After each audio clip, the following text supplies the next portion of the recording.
Sam, we were talking off air.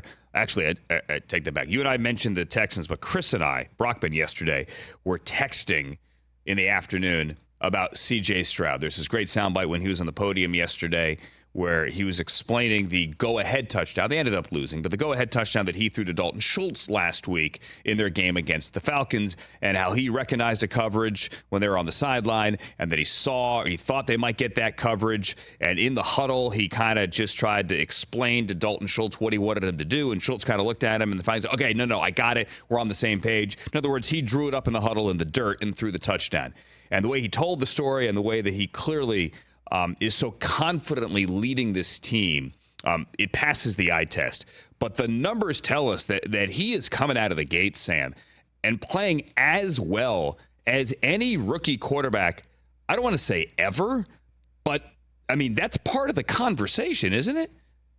Yeah, I think it's a really interesting situation because he is a quarterback that's playing outstandingly, and he's in a great situation. When you look at the job that Bobby Slowick is doing as offensive coordinator, and, you know, at PFF, we are contractually bound to point out that Bobby Slowick is a former PFF senior analyst. So there you go. See, I thought you were going to say we're contractually bound to question any quarterback's number that comes in that plays in a Shanahan system.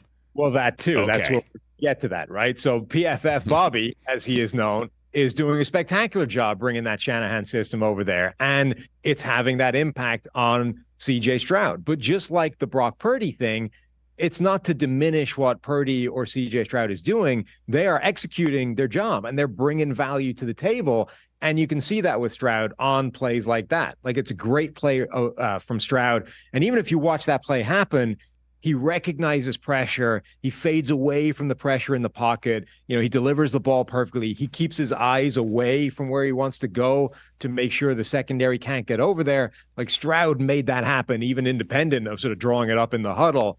But you have evidence of how much legwork and heavy lifting this offense is doing in terms of how often he's going to his number one read, how good he's been with hitting those first guys, and how relatively bad he's been when he's been under pressure. But he hasn't been under pressure a lot because the offense is working so well. So I think CJ Stroud going to Houston and that connection with Bobby Slowick has been just a phenomenal marriage between those two guys on the field. And I think that's really what we're looking at here. Is it's a great combination of quarterback and coach. All right. Conversely, Bryce Young is running for his life. They're not blocking. There's no one getting open, and people are wondering, did we take the wrong guy? I think that's unfair.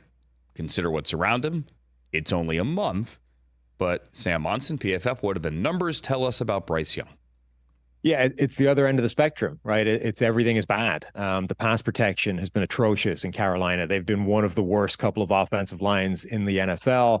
Their number one wide receiver is Adam Thielen. And we knew that he wasn't good enough to be a number one wide receiver when he was in Minnesota. And he's only older from that point on. So Thielen, I think, has actually done a pretty good job. But when he's your number one target, you have, by definition, a lack of viable receivers to work with. And Bryce Young himself is not making anything better, right? He's not elevating the play of everyone around him. And in fact, he's probably making it worse because he's a rookie quarterback making his first few starts. And I think we saw with Andy Dalton coming in, you know, the gap between where Bryce Young is right now and where a sort of viable, experienced NFL quarterback can get to. So it's rough right now for Bryce Young.